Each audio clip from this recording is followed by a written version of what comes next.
Hello YouTube, it's Johnny D on the screen, and today I'm bringing you an Aftermath special, which normally Flash. is face-to-face, but I didn't have the ability to do that, so I'm just going to have gameplay in the background. This is Destiny 2, Forsaken's out, and I've been playing it.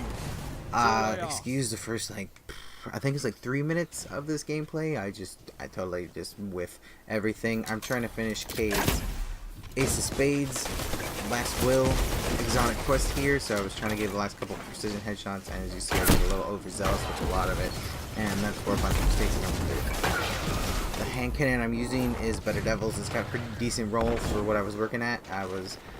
Got Outlaw and Kill Clip, so Kill Clip, to make it easy, is when you get a kill and you reload, you, for a set amount of time, get bonus damage.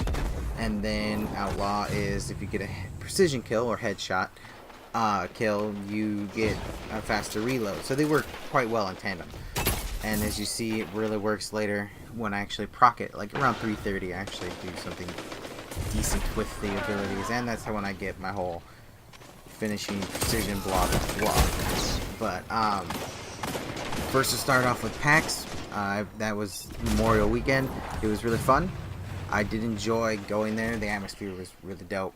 But what I was kind of disappointed, I think it was more myself, because the two games I was really looking forward to playing were coming out this week. Destiny 2 had the Gambit trial there, and also there was a free trial on Saturday for 24 hours for everybody.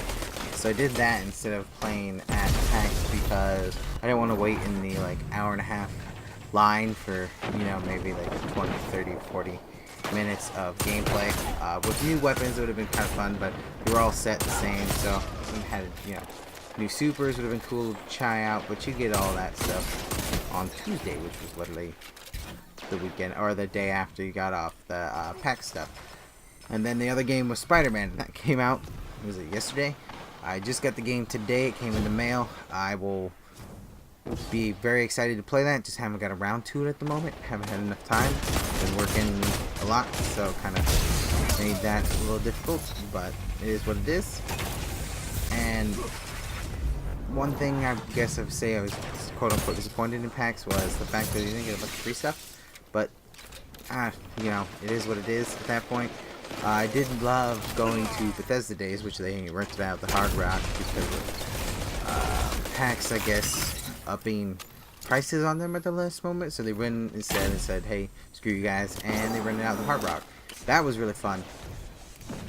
I got to hang out with one of my friends' streamer buddies, and that guy was really cool, and his significant other were pretty cool. But hung out with them most of the weekend, and it was really fun. That what personally made the trip for me was that I loved hanging out with them. They were really cool people, and we seemed to get along quite well, and that was really nice. Because not all the time when you meet new people do you always get along with them, but in this case we got along pretty well. So other than those little hiccups, I mean, PAX was good. It was really cool seeing all the stuff. Like I said, a lot of indie stuff, a lot of tabletop gaming and stuff, but which really caught me off guard. I didn't think there would be tabletop gaming at a quote-unquote video game kind of thing, but it worked. It definitely had a lot to look at, so that was nice. And then at the end of it, I mean, it wasn't even a long drive, so it wasn't too bad. Driving there, all that stuff. I will say Seattle's roads are, how should I say, a little weird. There's a lot of times where I did not know how or what was going on the roads. Like, they weren't very clearly marked, but I mean, it is when you are not from the place and you don't understand how things are. But yeah, that was pretty much my experience with PAX. I don't really have a lot of details to go into. I did buy some stuff at the Destiny booth because they were giving away free emblems if you bought stuff, so you have to find that. I had to buy something. I got the Cade Last Will statue that you get for the pre-orders. I got that. A replica Hunter Knife, because that's the main class I used, and also a Cade 6 poster. So those were really fun to get. I mean, all the stuff at Bethesda Days were cool. It was a free t-shirt, drinks, and food. That was nice. So shout out to Bethesda for that. And now on to Destiny 2 and my thoughts on it. So as I was explaining to someone who asked me if Forsaken was worth the $40 to get it without getting the annual pass. I told them that if you like Destiny, like the first one, if you play Destiny 1, or maybe, yeah, mostly I told them it's like Destiny 1. If you like Destiny 1, it's worth the $40. But if you don't like, if you didn't really like Destiny 1, not so much worth the $40. As I was telling them, it might be a year too late for this kind of an update, especially for like the PvP side of it. It got really, it feels D1ish, so that's nice. That's kind of like the PvP, like I said, I grew up on, but I got used to on Destiny, and then I played Destiny 2, and they changed the whole dynamic and how everything worked. So that was kind of annoying for a lot of first year gamers, but, or D1 gamers, I guess. But now that they fixed it, I really do enjoy it. I think it's worth the $40, but I understand how it's not worth the $40 to everybody. The campaign itself was, I would call it not short, but not long, so like medium. Had very few like story missions, but in between the story missions, you had to do things.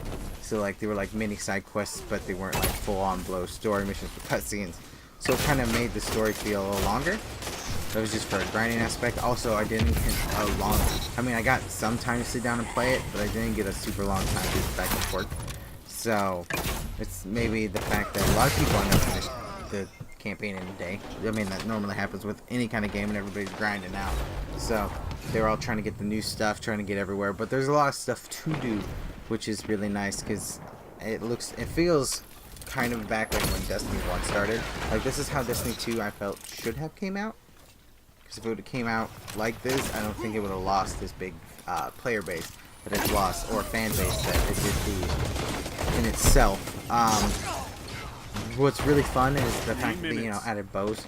Adding bows makes it just kind of, like you see, I'm using one. Just makes it, different weapons are just always fun to use. Even if they're not the best weapons in the world, they're always fun to use. I did find out that a really good combo, a lot of people figured this out quite as well as themselves, but is if you use like a bow and a hand cannon work tandemly, because a bow doesn't do a one-shot, one-kill. It does quite a bit of damage to the dome, but it's not a one-shot, which makes sense, because otherwise everybody would just be using this and it would be overpowered. But as you see, it did 142 damage to the dome. What I like to use is a bow and, instead of a hand cannon, a sidearm, because I have some pretty decent rolls sidearm. Like the sidearm I'm using with this is a 2-burst sidearm with, it has, I know it has opening shot and, oh, moving target.